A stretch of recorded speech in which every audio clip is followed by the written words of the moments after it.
back in Texas, and I am honored to be joined by Secretary Mayorkas, by Chairman Durbin, by Congresswoman Escobar.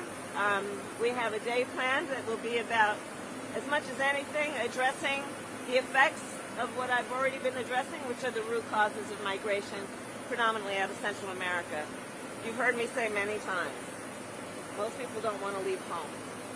And when they do, it is usually because either they are fleeing some type of harm, or they cannot take care of the simple and basic needs of their family by staying where they are.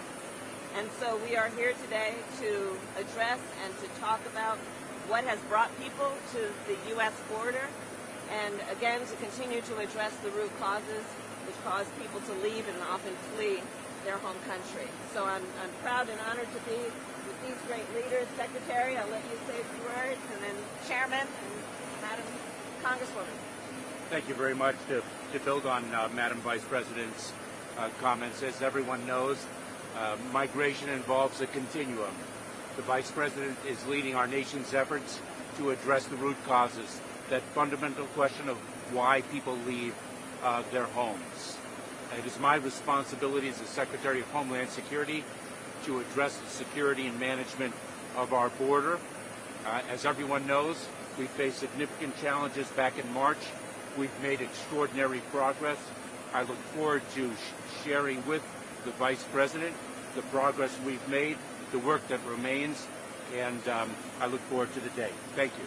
Did you decide that right now was the right time to make your first trip to the border?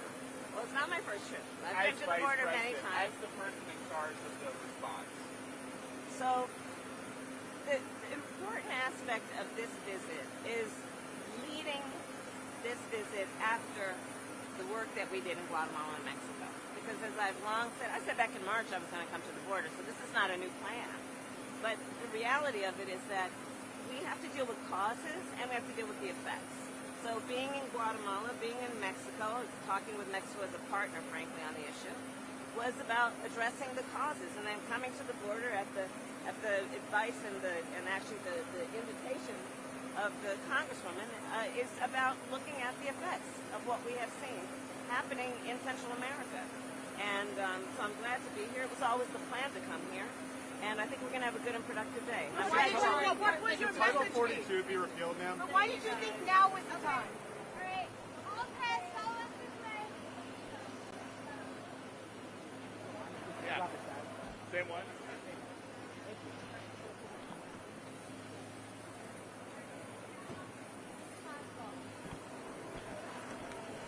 Taking a live look at Air Force Two, and I do see the Vice President's motorcade moving in. That's about to exit right now. Here we see an El Paso police car moving in, leading that procession. And here we see the black Suburbans, one of those carrying Vice President Kamala Harris as she travels through the borderland today.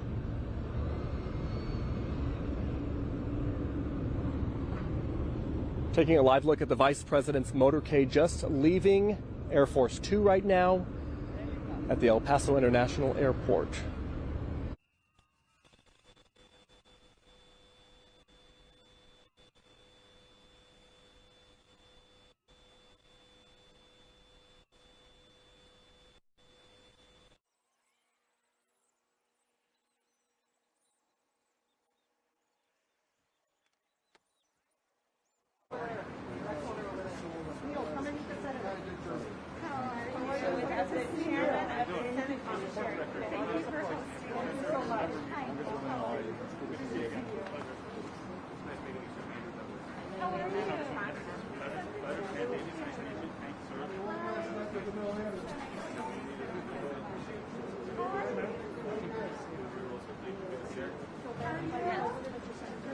So here we have Paso Center. We are comprised of about 2,200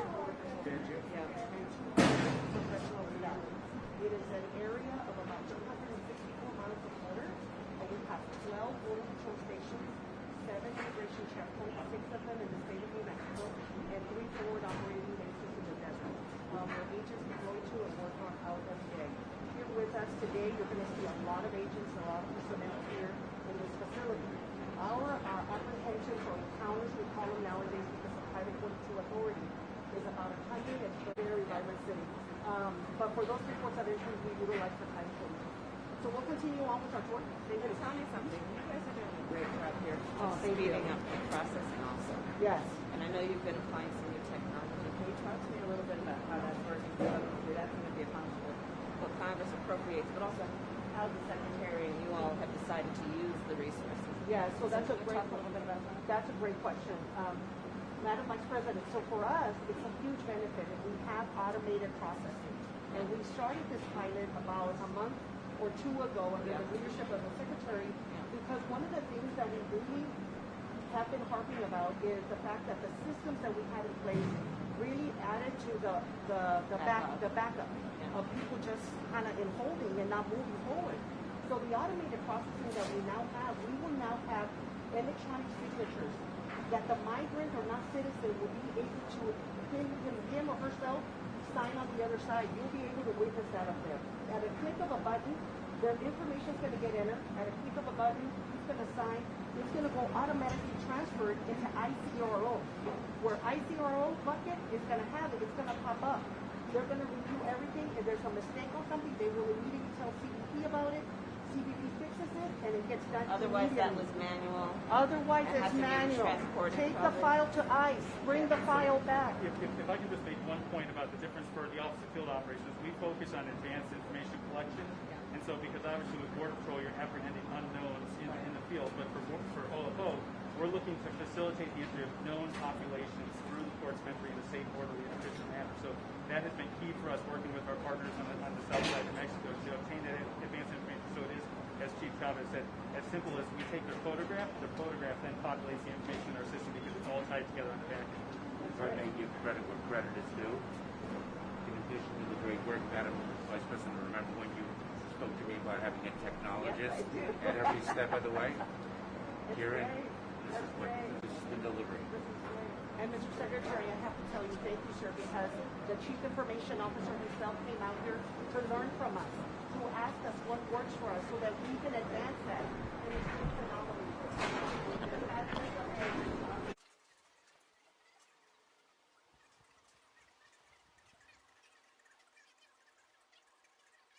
We know everything we can about it. So we'll continue on the tour and we'll talk to you. Madam Vice President.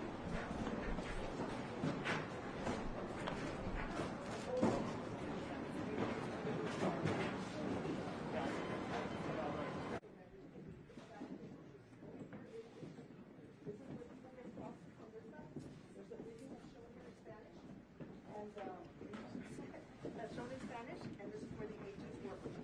We have several agents here working today. Hello, sir. How are you? Hello. You want to say hello to the Vice President?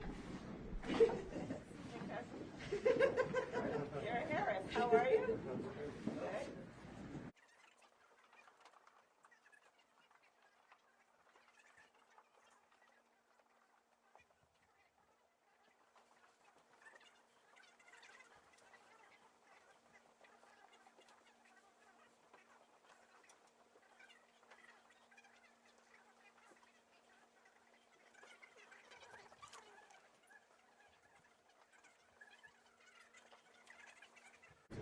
But thank you, Mr. Harris.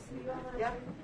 Well, come over here for the quick brief by Mr. Bastidas. Thank you very much. Thank you for your work. Thank you. Mr. Bastidas, how are you? Good morning. Have my form right here. Hello. Mr. Secretary, right here. Congratulations. Chairman. Thank you for making history and thank you for letting us be a part of it. I appreciate you. Thank Very you. good to see you. So good to see you. Ma'am, what I've got here is the electronic e-files. Moving forward, I'm going to touch really quick on what we're trying to do here.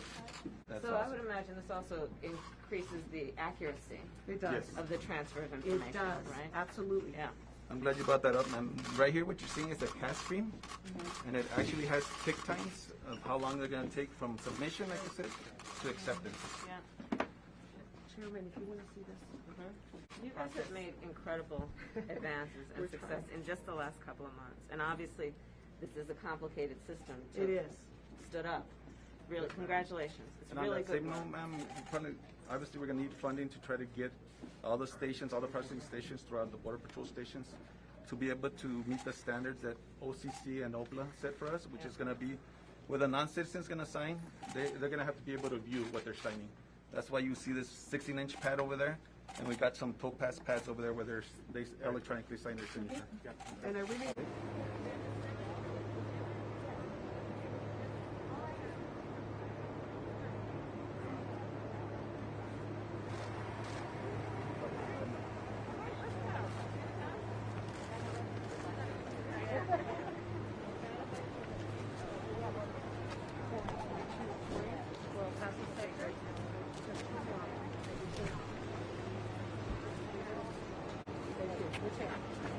Chairman, thank you so much for coming out and visiting with us. Our pleasure. Come back and see us.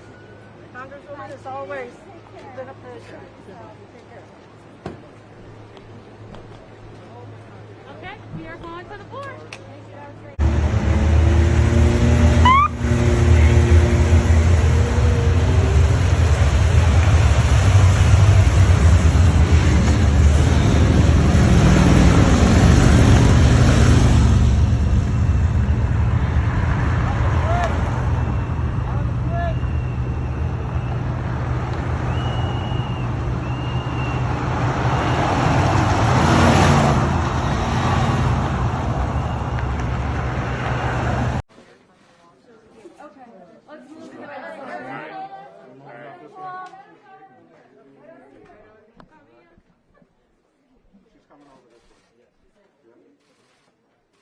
Just push back a little bit.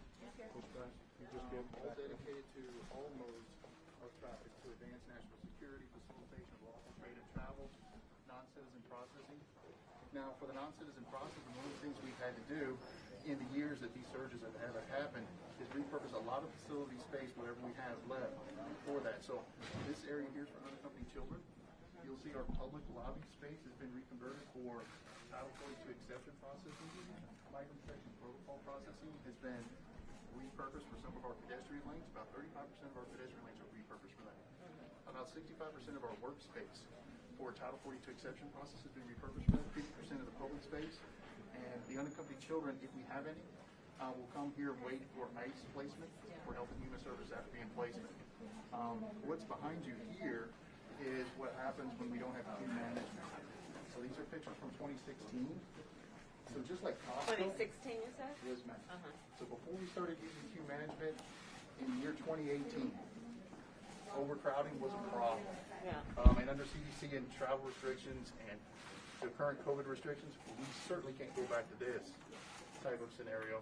So queue management's been very important for us to control the flow. So for us, it looks like Costco from our points. If you've seen Costco, where you have the line that never stops, but they just simply make sure that it doesn't get overcrowded inside. So for us in the El Paso area, So when did things improve? it started improving around queue management in 2018 when we started to be able to control the flow. In 2019 was the first year we had queue management for the entire year, and we were able to process more non-citizens that year than the year before without queue management. So being able to control that flow really helps so you don't get overcrowded and things start to shut down and stop. Now, it started to get better here recently as well, the streamlined processing that headquarters and Mr. Davies put into place for notice to appear. We're using a lot of innovative technology. So CBP has implemented an application called CBP One App. Yep. That the non-government organizations and international organizations are Thanks, our using. Secretary. Yes, sir. Yes. Thank you. The seed of the idea is the Madam Vice President's. Thank you, ma'am. So we really appreciate it because getting that advanced information is really helping quite a bit. On the land border environment, we don't get that as much as the air and sea environment. So any advanced information really helps. Facial comparison technology, we've been able to leverage that. It's not facial recognition, facial comparison. We're comparing it to visas and passports that travelers have already submitted or apprehensions that they've already been encountered with. We use it in the pedestrian environment for legitimate travel and trade. We're also now starting to leverage that for migrant protection protocol, non-citizen processing, and the Title 42 exception process to make it faster and more efficient. So we're always looking for areas to improve. I think one of the things that we've been seeing too is a shift in terms of unaccompanied children. Obviously, we've been working closely with our partners in HHS to expedite the movement and transfer of those children. But we've also seen that because of the way that we're processing family units now, families are choosing not to self-separate on the Mexican side and send their children across on their own because they know if they come through the port of entry as a family unit, we can process them. We've got a processing pathway for them. They're not sending their children through as much unaccompanied. And so that has also greatly helped avoid situations like this because we know, and I think they understand that there's a policy and a pathway for them to seek those protections. Mrs. Holton. Mr. Secretary, you're doing a great job. Thank you for the great leadership, Thank you, all of you, on the ground. Would you like to see the Title 42 exception processing map? Sorry, I don't think we're doing that. Oh. Yeah, we're not. Understood, yes, sir. So, thank you again for thanks for the great work done on the ground. I know we're back in that traffic out there. No. Thank you. Do you mind showing her the children's area right over here? Yes. Ma'am, do you mind? Yes. But I will tell you, one of the things that every place has been a theme has been people don't want to leave home if they don't have to. Are